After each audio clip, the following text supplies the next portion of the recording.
forget to hit that like button and subscribe for more insider info. The latest in federal budget talks about changes on how capital gains could be taxed.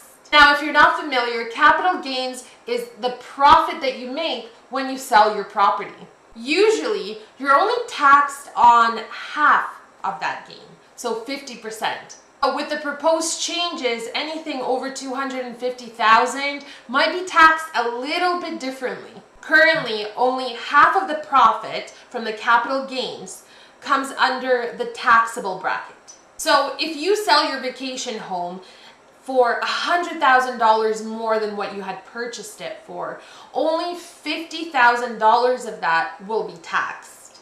This proposed budget would increase the inclusion rate from 1/2 to 2/3 of the capital gains, above $250,000 for individuals. So let me break it down. For the first $250,000 in capital gains, an individual taxpayer would continue to pay tax on 50% of the capital gain.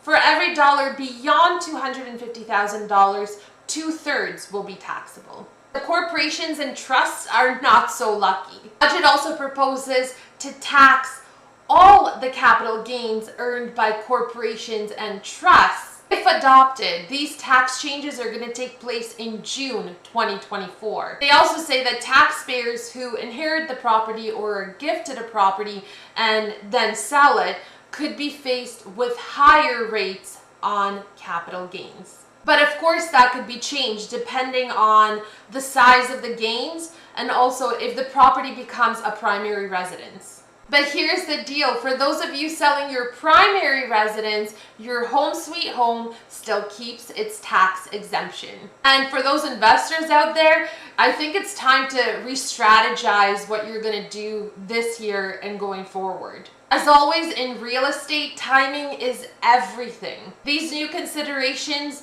just mean that we need to sit down and talk about how we can strategize your plans moving forward. Now that you know the potential shifts in the real estate tax world, I'm sure you've got thoughts and questions. And that's fantastic because this is a conversation worth having, especially when it comes to making informed decisions about your property. So let's chat. Hit that like, smash the subscribe button, and drop your thoughts, questions, and even experience in the comments below. I read every message, and I'm genuinely excited to hear your take on this.